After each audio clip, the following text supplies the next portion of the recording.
Amém. Gálatas capítulo 3, versos 13 a 16. Peço que você acompanhe na sua Bíblia. Diz assim o apóstolo Paulo à igreja na Galácia: Cristo nos redimiu da maldição da lei, quando se tornou maldição em nosso lugar. Pois está escrito: maldito todo aquele que for pendurado num madeiro. Isso para que em Cristo Jesus a bênção de Abraão chegasse também aos gentios, para que recebêssemos a promessa do Espírito mediante a fé. Irmãos, humanamente falando, ninguém pode anular um testamento depois de ratificado, nem acrescentar-lhe algo. Assim também as promessas foram feitas a Abraão e ao seu descendente.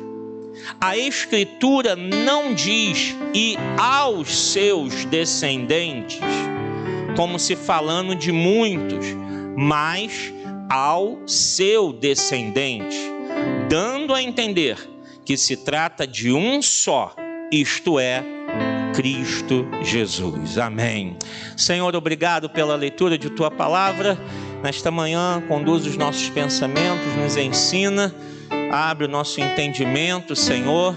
Venha transformar os nossos corações para vivermos a sã doutrina, para vivermos a Tua Palavra em nossa vida. Senhor, tira toda a incredulidade do nosso coração, toda de dúvida, divisão, confusão, nós repreendemos em nome de Jesus.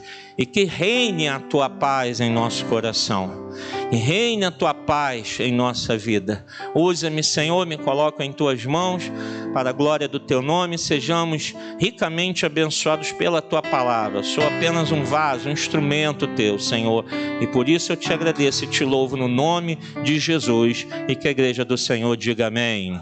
Você pode se assentar.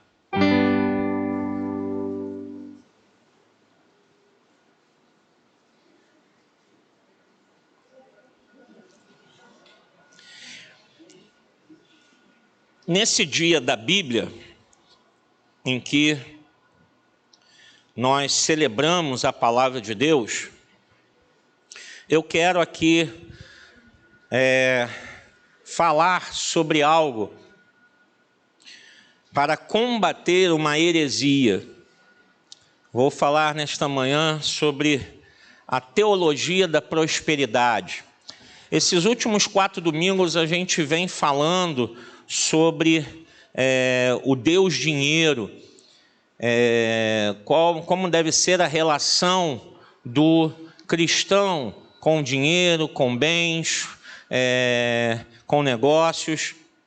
E eu quero hoje falar sobre essa teologia que se espalhou e está em muitas igrejas hoje, e é uma heresia que nós temos que combater, porque quando a gente vai na palavra, a gente vê que ela não tem fundamento bíblico, ela não tem base bíblica para ser utilizada como profissão de fé ou como modo de vida do cristão.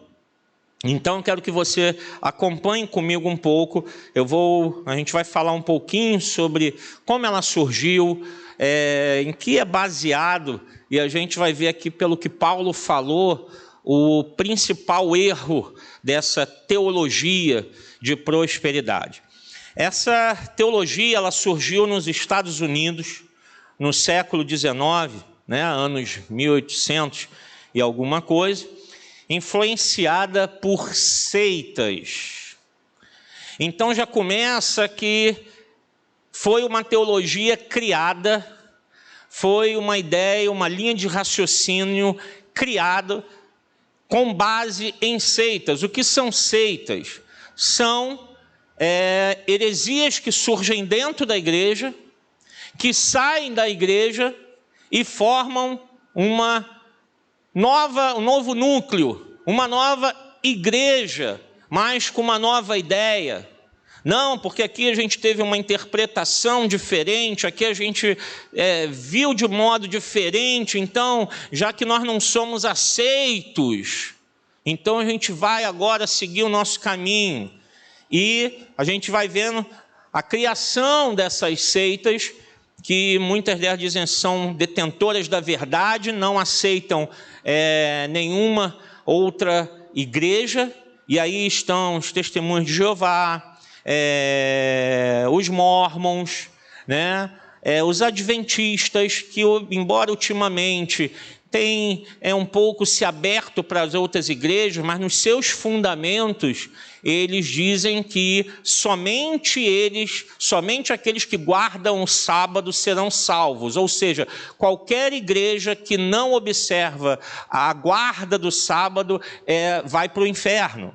Isso está nos escritos adventistas, embora eles evitem tocar nesse assunto, falam, não, nós somos todos irmãos e tal, né? Tenta aquela coisa, mas quando você vai ver a base, o fundamento, né, da Ellen Good White, você vai ver que ela ensinou isso está lá nesses fundamentos. Então as seitas são essas ideias que surgem dizendo assim, não, nós temos uma nova revelação, e geralmente vem algum anjo que apareceu, Deus falou comigo, né? E a pessoa se acha dona da verdade, como se ninguém soubesse nada e só ela sabe, e cria esse caminho. Então, no século XIX, surgiram essas seitas, né? Ciência da mente, ciência cristã, novo pensamento, movimento da fé. Veja bem que os nomes vão muito bem se encaixando para essa teologia da prosperidade, que justamente vai falando que você tem que usar a sua mente, a sua fé, o seu poder de determinar, de dizer que vai acontecer, que é você que faz as coisas acontecerem, é o poder da sua mente, é o poder da sua fé. Então, baseados nessas seitas, surgiu essa ideia da teologia da prosperidade, que ganhou e tem alguns outros nomes, disfarçando um pouco para a gente não falar, que não ser combatido, não ser olhado de lado. E aí tem o movimento palavra de fé, é a palavra de fé, ensino da fé, confissão positiva, se você falar, vai acontecer. Isso é heresia. Isso é heresia. Nós não somos Deus. O único que faz sua palavra acontecer é o Senhor. Nós não. Nós não. Nós estamos debaixo da soberania de Deus. Mas essa coisa da confissão positiva, pense positivo, vamos pensar que vai dar tudo certo. Vamos fazer uma corrente positiva. E aí surgiu essas coisas também de correntes na igreja, né?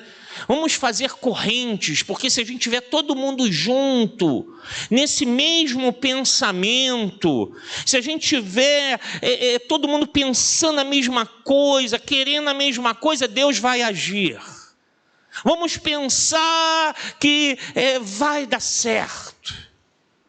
Isso não muda nada, porque a vontade de Deus é soberana. Porque só Ele é o Senhor. E o que Ele determinar é o que vai acontecer. Seus caminhos são mais elevados. Seus pensamentos são mais altos do que os nossos. A gente não entende os planos de Deus. E nem tudo que a gente pede a Deus Ele vai atender. E muitas das vezes Ele vai nos contrariar, Ele vai fazer diferente, porque Ele já tem o seu plano determinado. E não adianta pensar positivamente, fazer corrente de fé, isso é heresia. Nós devemos sim fazer como Jesus fez no Getsêmani. Senhor, que não seja feita a minha vontade, mas que seja feita a tua vontade. não seja o que eu quero, mas o que o Senhor quer. Evangelho da prosperidade. Uma fé racional, uma fé diferente, por aí vai. Isso chega ao Brasil na década de 70, dando início ao movimento neopentecostal, que hoje está espalhado com grandes nomes, que eu não vou citá-los, mas que você conhece bem, estão nas mídias, as mega igrejas, porque prosperidade significa ter muito. Então, se a nossa igreja não tem mais do que 3.000, 5.000, 10.000 pessoas, nós não estamos prosperando. Essa é uma igreja fraca. É uma igreja que não sabe o que é fé. Prosperidade é ter um templo enorme, que caibam 10, 20 mil pessoas. É fazer movimentos em lugares onde vai lotar com 100 mil pessoas. Nós somos prósperos. Isso chega ao Brasil na década de 70. E começa a se alastrar e dali se multiplicar para muitas e muitas igrejas que foram surgindo, porque foram vendo, bem, isso aí é uma coisa diferente. É uma coisa que não está dentro do quadradinho. E muitos até já acusaram a Nova Vida de ser uma igreja neopentecostal, porque alguns, dois desses expoentes, na verdade, foram membros da igreja de Nova Vida na década de 70. Mas eles não foram pastores da Nova Vida, eles eram membros, e eles falaram que tinha uma nova revelação e saíram e fundaram, começaram um movimento, se juntando a mais 2 irmãos, e depois se desentenderam e cada um fundou a sua igreja, e estão aí até hoje baseados nessa teologia da prosperidade, pregando algo herético.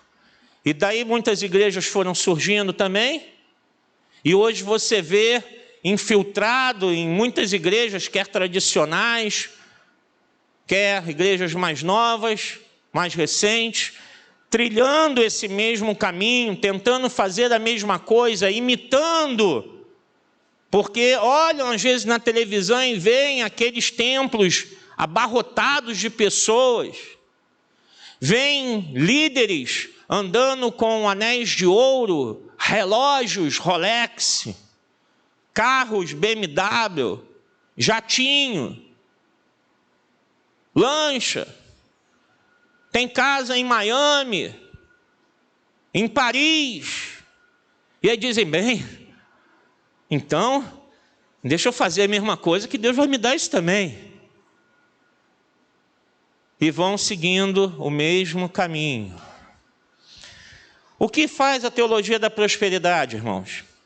Ela usa personagens bíblicos, claro.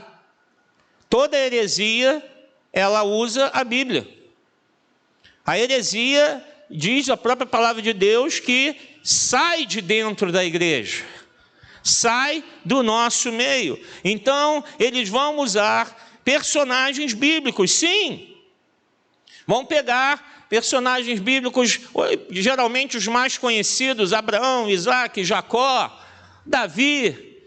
Vão pegar esses homens e vão pegar esses textos e vão relacionar com bênçãos financeiras. Olha como eles foram abençoados, olha como eles receberam tantas bênçãos. Olha o rei Salomão, o homem mais rico de todos os tempos. Olha Jó. Jó passou um momento difícil. Não, mas depois que ele teve um encontro com Deus, como se Jó não fosse temente a Deus. Jó não era crente. Jó só passou a ser crente depois de tudo, e aí sim, Deus deu a ele tudo em dobro. Opa! Deus vai me dar tudo em dobro? Eu quero esse negócio aí. Então, as suas mensagens e pregações heréticas, sem fundamento bíblico, são baseadas em dizer: olha, assim como esses personagens prosperaram, tiveram riquezas, poder, isso também se aplica à sua vida, cristão de hoje. Você pode ter tudo isso. Você pode ter muito dinheiro, você pode ter muitos bens, você pode viver uma vida com toda a riqueza. Deus tem tudo isso para te dar, como deu aos seus servos. Engraçado que não fala de Jesus. Nasceu pobre, nasceu na roça, ou se a gente trouxer para a cidade grande, nasceu na favela, lá no meio do mato, lá na periferia, onde ninguém... Foi lá que Jesus nasceu, lá. Ele é de onde? De Nazaré. É de Nazaré ele? É, Nazaré. Nazaré? Poxa, ele tinha que ser de Jerusalém, de Nazaré. Viveu uma vida simples, morreu humilhado, abandonado e maldito.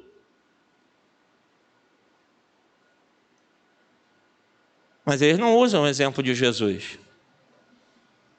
Você não vê eles pregando para seguir a vida de Jesus, mas vê usando outros personagens para dizer: olha, eles tiveram muita coisa, Jacó prosperou, Abraão prosperou, então você também vai prosperar. Só que eles pegam textos bíblicos, não consideram o contexto histórico, gramatical e literal. Quando a gente lê a palavra de Deus, a gente tem que saber o que o autor está falando, para quem está falando, qual o propósito que ele está usando, para que ouvintes ele queria transmitir aquela mensagem. A gente tem que saber ir a fundo para entender por que aquilo está ali e o que aquele texto tem a ver com toda a Bíblia. A gente não pode tirar um texto e falar assim: vamos pegar isso aqui, esquece a Bíblia, vamos olhar só esse texto. Não. Não podemos. Fica aquela velha brincadeira, né? De pegar versículo isolado, aquela coisa de crente preguiçoso. Hoje Deus vai falar comigo. Ele não quer ler a Bíblia todo dia? Deixa aqui: Senhor, aonde eu abri a Bíblia, onde caí aqui, parar meu dedo, é a tua palavra para mim hoje, Senhor. Aí, pá!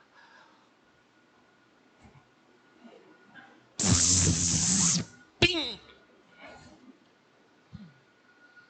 E foi Judas e se enforcou. Senhor, acho que meu dedo não estava muito ungido não, Senhor. Eu jogo um óleo. Senhor, vamos lá de novo. Ai, Senhor, agora eu senti, Senhor. Deu até um arrepio aqui, Jesus. Oh, aleluia. Deixa eu ver aqui. Disse Jesus: vai tu e fazes o mesmo. Esse negócio está meio estranho. Judas foi e se enforcou, Jesus falou para eu ir fazer o mesmo. Mas não, vamos de novo, vamos terceira vez, né? 3, né? Santíssima Trindade, né? Vamos lá, 3, né? Mas quando vê lá, disse Jesus: o que tens para fazer, faze-o depressa.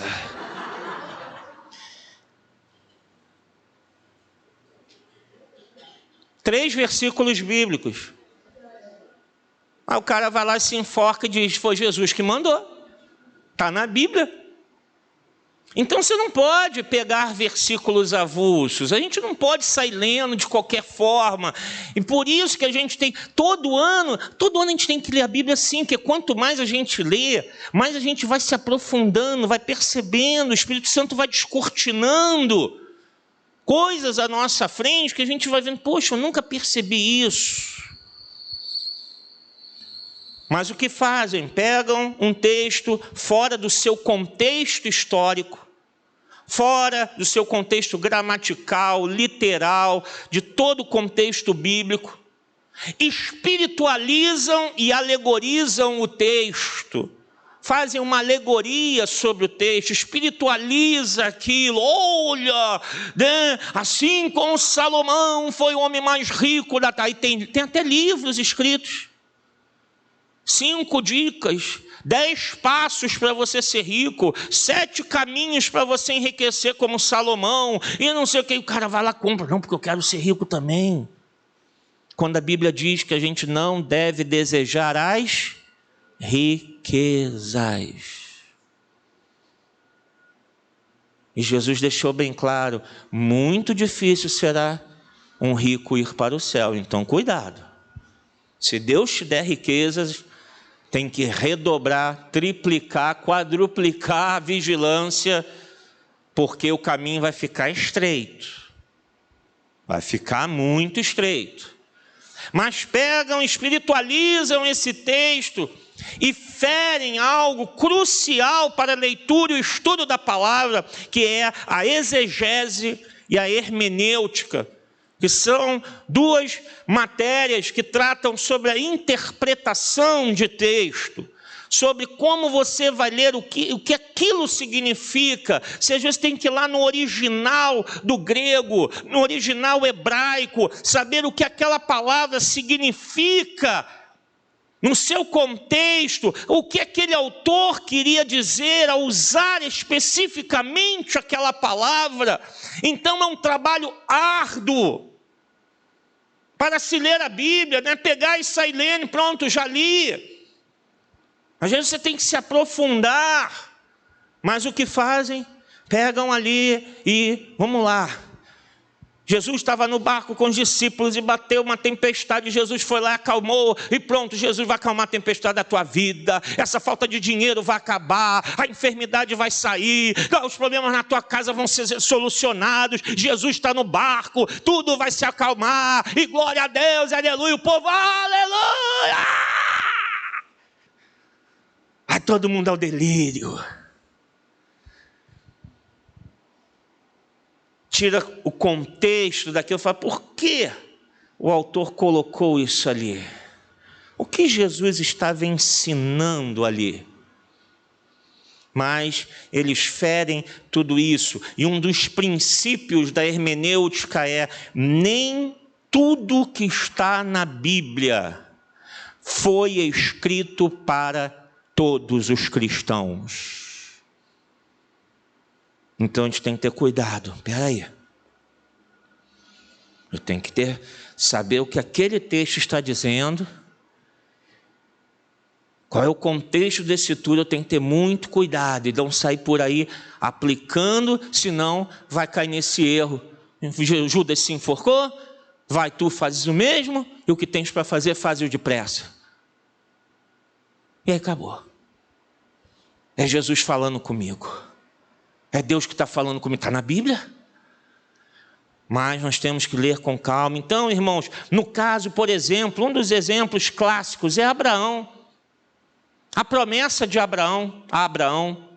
Abraão, sai da tua terra, da tua parentela, que eu vou te abençoar.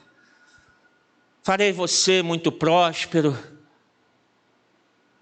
Vou te enriquecer, vou te dar toda essa terra de Canaã, vou abençoar a tua descendência, teu nome será famoso, você vai ser bem sucedido e tal. E aí pegam Abraão e trazem para a igreja e dizem, bem, Deus vai abençoar a sua vida, assim como abençoou a vida de Abraão. Você vai ser muito poderoso.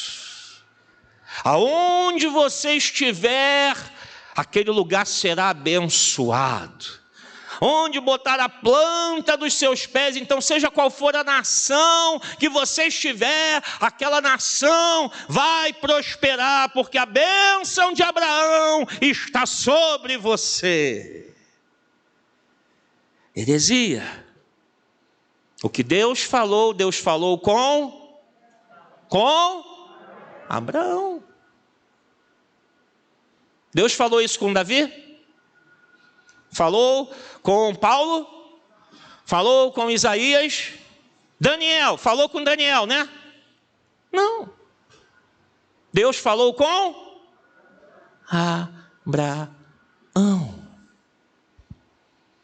E não há nada na Bíblia que indique que o que Deus falou com Abraão, Ele fala para todo o seu povo. Deus estava tratando com Abraão. Mas esta heresia pega essa ideia e diz: você vai ser muito famoso, você vai ser muito bem sucedido, você está indo para a igreja a pé, Deus vai te dar um carro novo. Você está morando numa casa de aluguel, não, você tem que pegar a benção de Abraão, e você vai morar numa mansão com piscina, você não vai fazer mais nada. E foi o que nós viemos falando nesses 4 domingos, irmãos. O Deus dinheiro tem tomado o lugar do Senhor nos corações e dentro da igreja. Cultos de 2 horas, onde 40, 50 minutos ou até 1 hora são dedicados a recolher dízimos e ofertas. E fica ali, não, você tem que dar. Aí usa Abraão para dizer que Abraão sacrificou o seu Isaque. Vem aqui sacrificar o teu Isaque. Olha, fora de contexto. Isaque é um tipo de Jesus. O sacrifício que iria acontecer com Isaque prefigura o sacrifício de Cristo Jesus. E não que você tem que pegar o teu salário todo e dar na igreja e dizer: não, eu estou aqui sacrificando o meu Isaque e Deus vai me dar muito mais. E aí fica ali 1 hora que poderia estar sendo pregada a palavra de Deus para ensino, está ensinando heresia.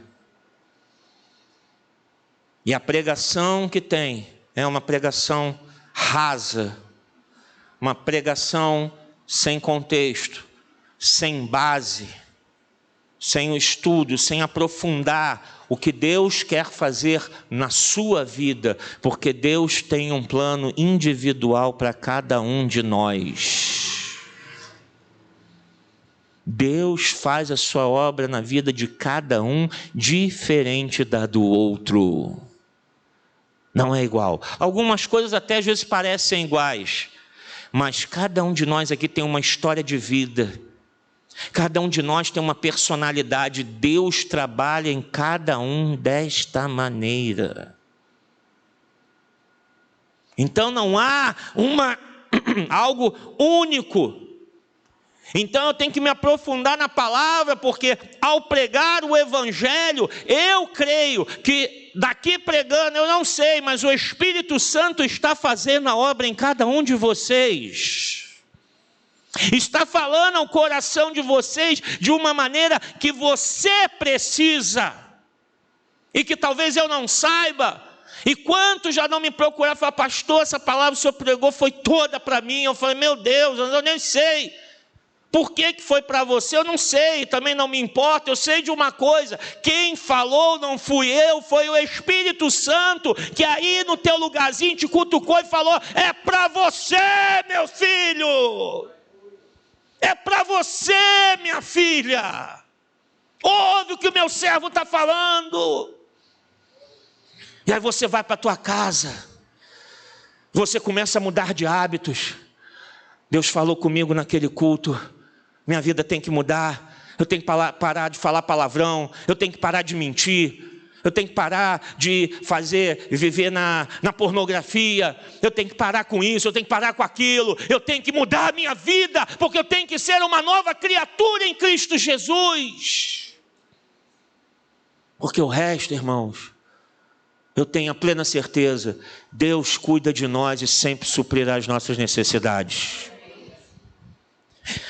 Mas pegam um contexto e distorcem tudo. Dízimos e ofertas só servem para dizer que vai trazer prosperidade financeira. Dízimo não é para trazer prosperidade financeira para a sua vida. Dízimo não é para você comprar lugar no céu para garantir a tua salvação.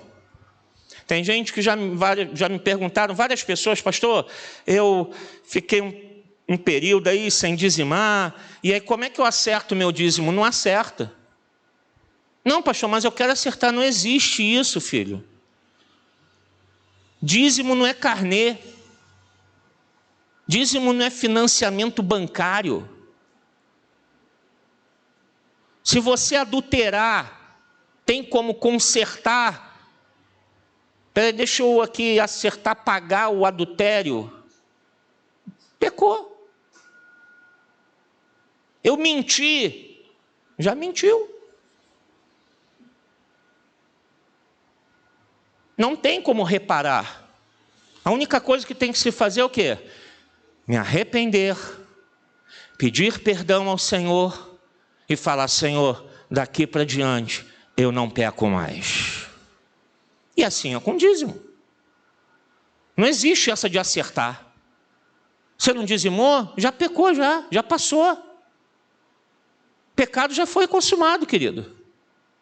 Você mentiu no dízimo? Puxa, mentira para dar, meu dízimo era 100, mas aí, sabe, eu caí na tentação, estava uma conta atrasada, estava não sei o que, eu dei só 50, aí eu vou acertar esse mês. Ei, tu não vai acertar nada, tu já pecou. Esquece. Fala, Senhor, me perdoa, eu errei. Daqui por diante, eu não vou mais cometer isso com o Senhor. Eu vou ser fiel ao Senhor nas suas primícias. Agora, dízimo não é ofertas para prosperidade financeira. A gente não faz aqui campanha para as nossas obras, não é porque você ajuda a igreja para a gente comprar material, pagar as contas, fazer as obras da igreja. Você vai ser mais abençoado por isso. Não.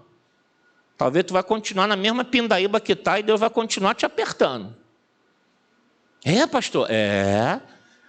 Mas você vai ter que continuar ouvindo a voz do Espírito Santo, para ele te dizendo o quanto você tem que dar, porque quem vai determinar é Ele, não é você nem eu.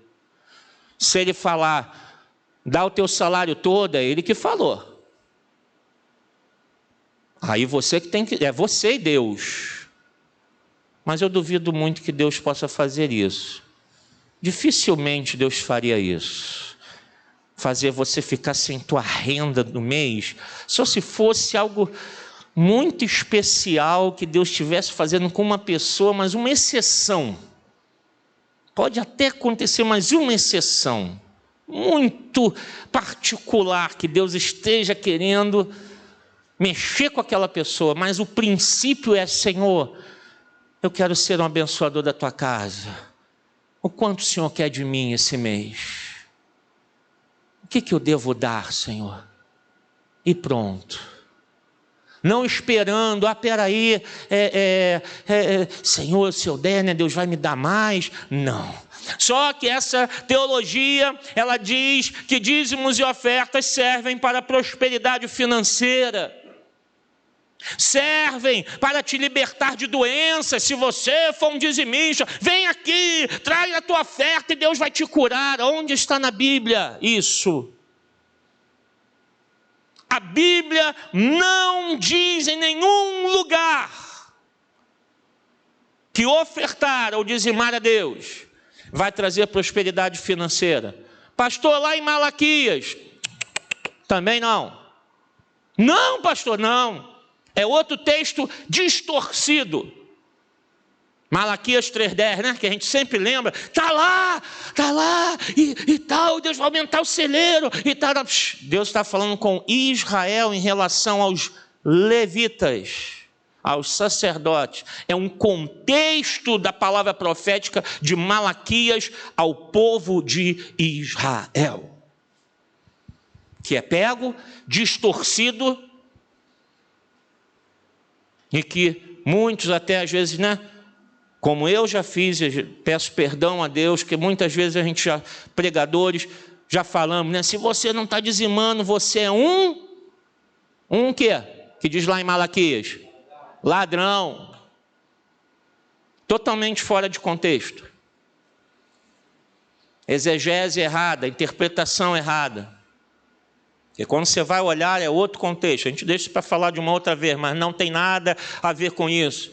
Mas essa teologia vai dizer, bem, se você trouxer seus dízimos, ofertas, Deus vai te libertar das doenças, Deus vai te curar, vai te dar prosperidade financeira, vai te blindar. Até blindagem tem.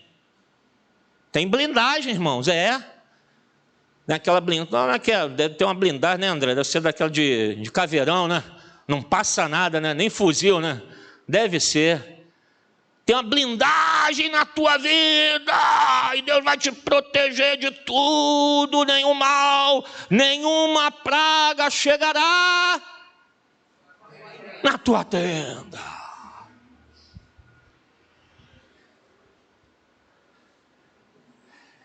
Tá calor, né? Tá calor, né? Tem gente se abanando aí. Alguém diminuir, aumentar esse ar? Por favor, eu já estou pingando. Estou vendo um monte de irmãos aí se abanando. Eu não sei quem está com frio. Não, bota no 17 aqui para mim, por favor. Isso, bem forte aqui. Eu estou vendo vários irmãos se abanando, então não sou só eu não. Tem gente sentindo calor também. Desculpa você que está assistindo isso agora, né? Mas, isso, lá também, isso. Abaixa um pouquinho aí também, que não sou só eu que estou com calor, não. Amém. Agora vai ficar melhor. Tá forte aí a cortina? Bota no máximo a cortina, isso, para não sair o ar. Amém. Vamos voltar aqui. Daqui a pouco passa aí, vai estar mais fresquinho.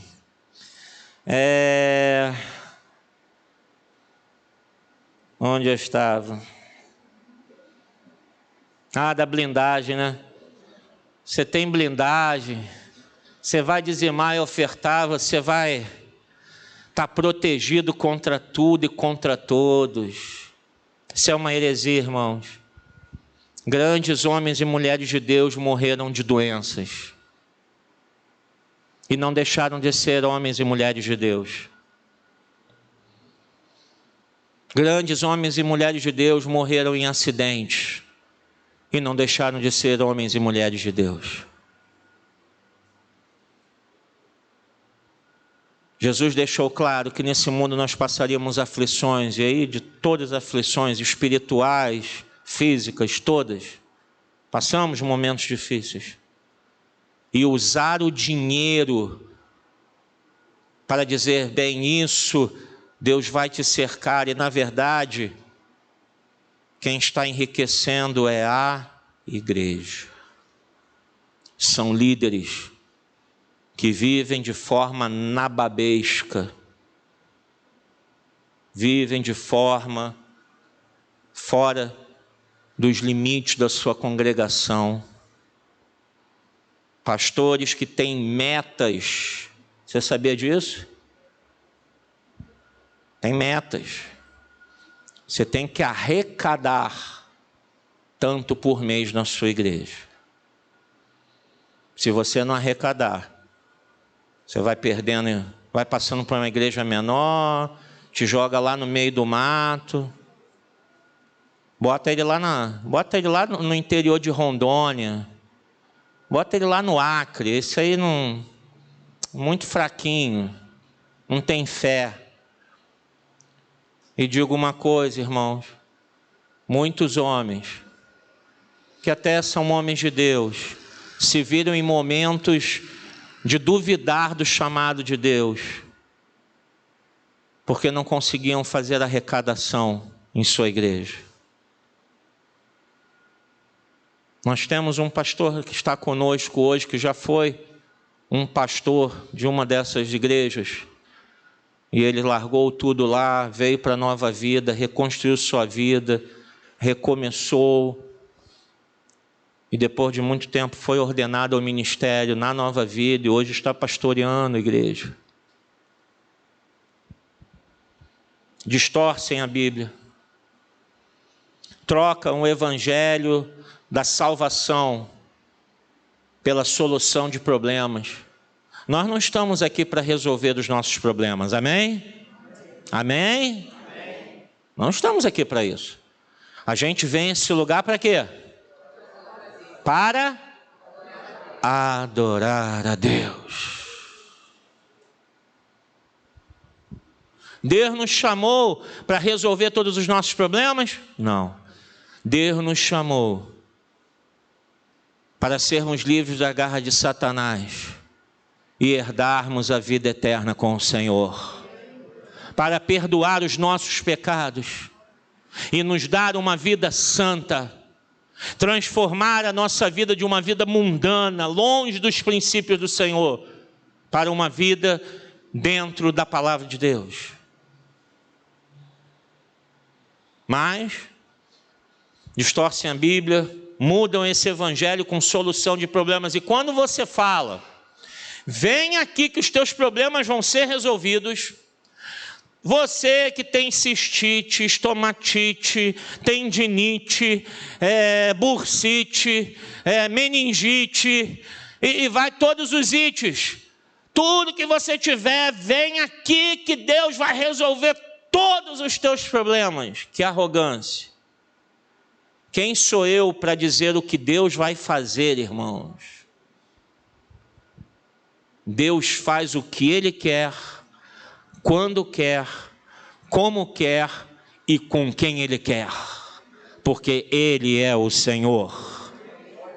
Se Ele quiser curar, Ele cura. Se Ele não quiser, Ele não cura. E isso atrai o quê? Multidões. Atrai multidões em dificuldades. Que a pessoa olha lá e fala, poxa, vai resolver todos os meus problemas? Meu casamento vai ser resolvido? Minha vida financeira vai ser uma maravilha? E aí, se aquilo vai resolver tudo, deixa eu ir lá. Só que quando chega lá, você tem que ofertar. Você tem que fazer uma barganha, um negócio com Deus. Você tem que fazer uma troca com Deus. Você tem que dar algo para Deus. Você tem que sacrificar alguma coisa. Você tem que entregar algo teu. E esse algo que tem que entregar é o quê? Dinheiro. É um negócio. Você entrega dinheiro para a igreja, que Deus vai dar tudo o que você está precisando. Tudo o que você quer. Deus vai te dar.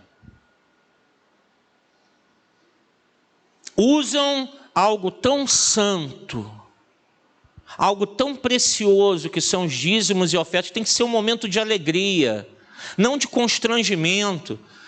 A gente não tem que se sentir constrangido nessa hora, a gente tem que se sentir alegre. Senhor, que prazer poder ofertar na tua casa. Que prazer poder dizimar ao Senhor, porque o Senhor tem me dado tanto, o Senhor tem suprido as minhas necessidades. Então, Senhor, eu só estou te devolvendo uma parte do todo que é teu, porque nada é nosso, amém, irmãos? Nada é nosso, tudo é dele. Ele diz, só me dá 10%, sabe por quê? Para você nunca esquecer que você tem que depender de mim, somente de mim. É para isso. Por que eu oferto? Para ajudar nas despesas da igreja, ou como motivo de alegria. Às vezes essa semana, Deus abençoou a tua vida, você está feliz, você chega na igreja, Senhor, eu vou te dar uma oferta especial, é algo teu com Deus.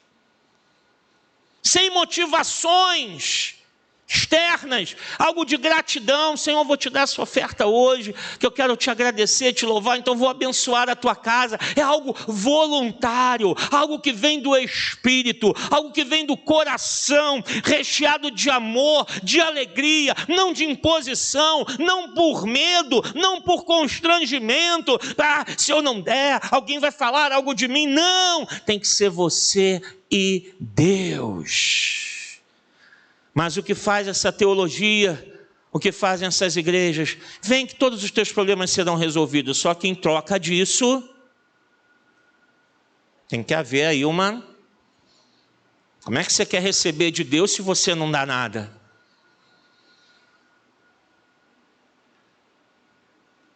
Ah, meu Deus, a palavra de Deus diz: de graça recebestes, de graça dai.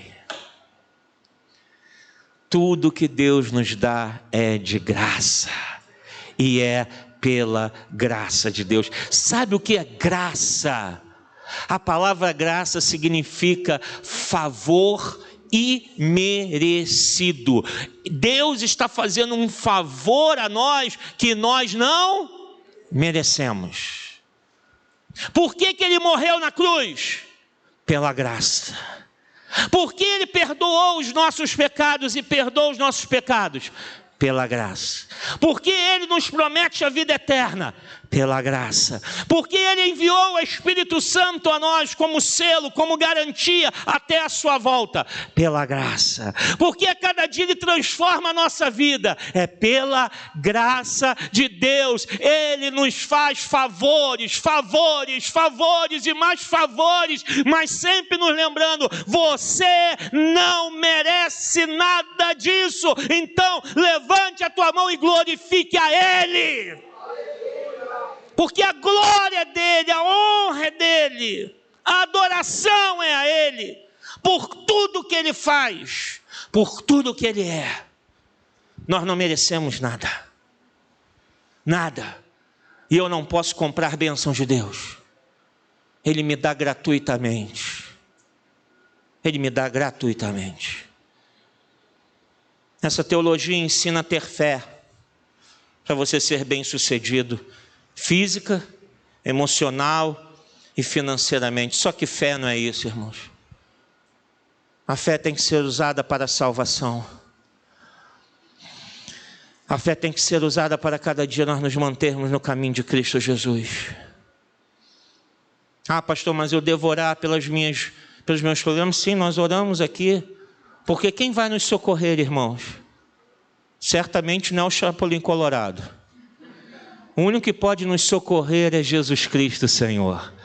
Então a Ele são as nossas orações, a Ele é o nosso clamor, a Ele são as nossas petições, é a Ele que nós dirigimos as nossas angústias, os nossos momentos difíceis, falando: Senhor, tem misericórdia, me salva dessa situação. Claro, é Ele, mas eu não tenho que pagar por isso. Se Ele me responder e me abençoar conforme eu orei, é pela graça de Deus, para que ao final eu possa dizer: bendito seja o nome do Senhor. Isso é fé. Fé é viver o dia de hoje sem saber o que será o amanhã. O que vai acontecer amanhã? Alguém já sabe? Mas nós confiamos em Deus. Isso é fé. E se amanhã você estiver desempregado? Já pensou se amanhã você chegar lá no seu ambiente de trabalho e o chefe fala: vem aqui, vamos aqui conversar rapidinho. Ô, pois não. É, rapaz. Poxa, foi bom teu final de semana? Tem sempre um carinho antes, né? Tá tudo bem com a família? E os filhos também? Tá tudo bem, chefe, tudo legal. Foi um final de semana maravilhoso e tal. É, que bom, né? Rapaz, mas eu tenho uma notícia para te dar. Você não vai poder mais continuar com a gente.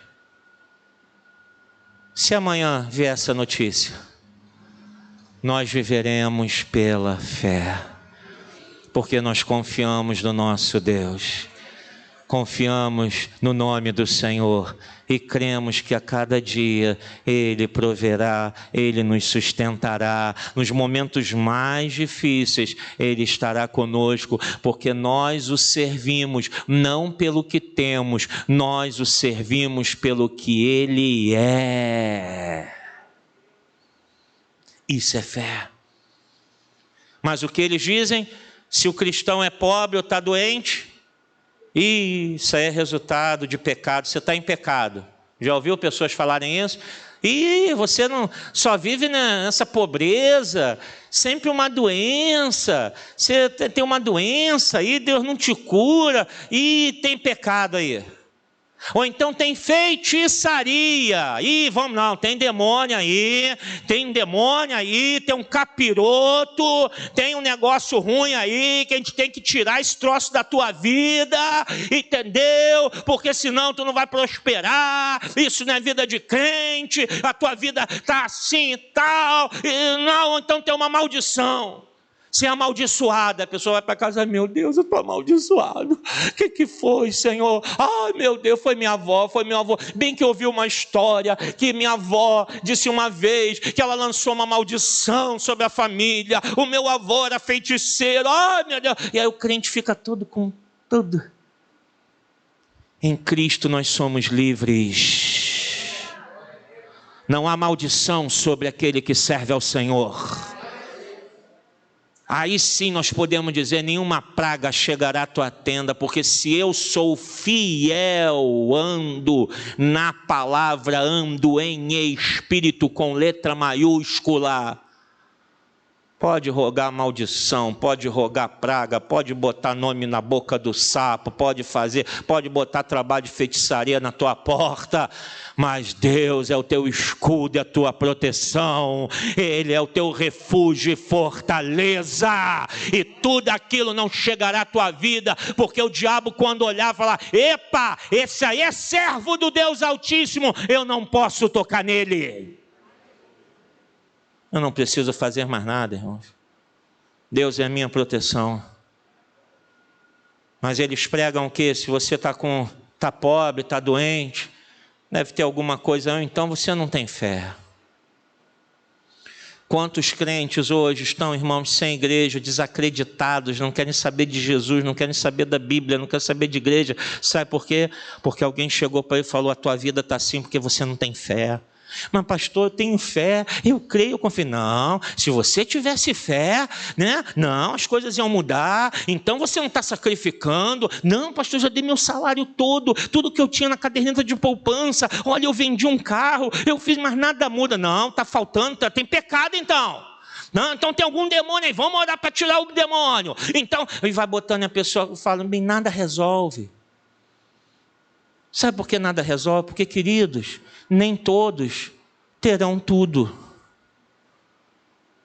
A uns Deus dá algumas coisas, a outros Ele dá outro. O que mais importa não é o quanto eu e você temos. Aqui a gente não está aqui para se comparar. Vamos ver a nossa conta bancária, vamos ver o nosso padrão de vida. Nós estamos aqui, somos todos iguais aos pés da cruz de Cristo Jesus.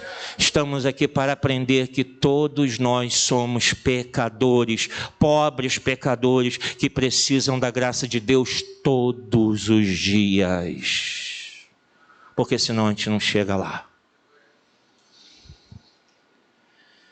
Pastor, o que tem a ver o texto de Gálatas? Vamos voltar lá? Para fechar, olha o que Paulo fala. Versículo 13, Paulo aqui resume bem. Cristo, versículo 13, Cristo nos redimiu da maldição da lei, quando se tornou maldição em nosso lugar. Pois está escrito, maldito todo aquele que for pendurado num madeiro. Isso para que em Cristo Jesus a bênção de quem? De Abraão chegasse aos gentios, ou seja, aqueles que não eram judeus, para que recebêssemos a promessa do Espírito mediante a fé. Ele está falando para a igreja na Galácia.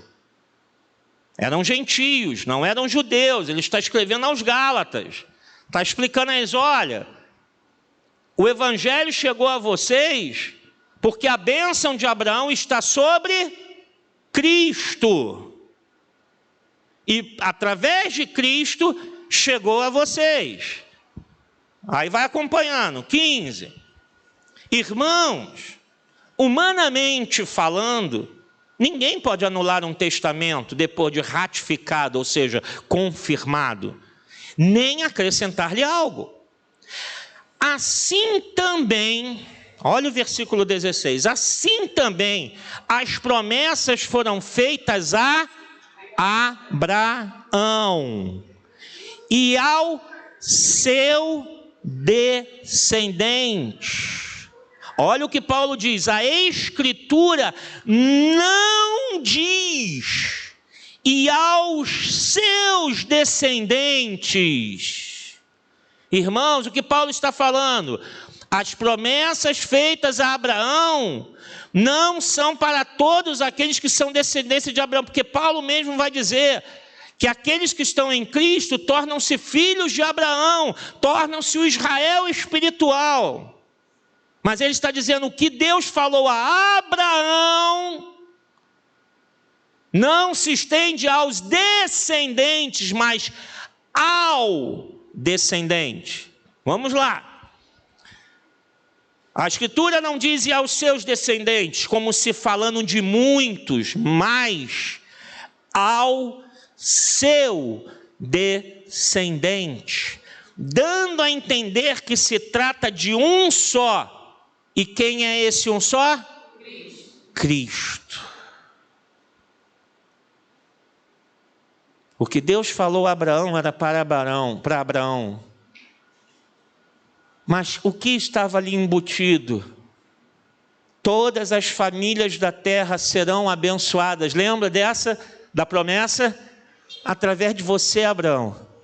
Todas as famílias serão abençoadas. Mas ele não estava falando de riquezas, renome, sucesso. Estava falando que ao teu descendente, Cristo.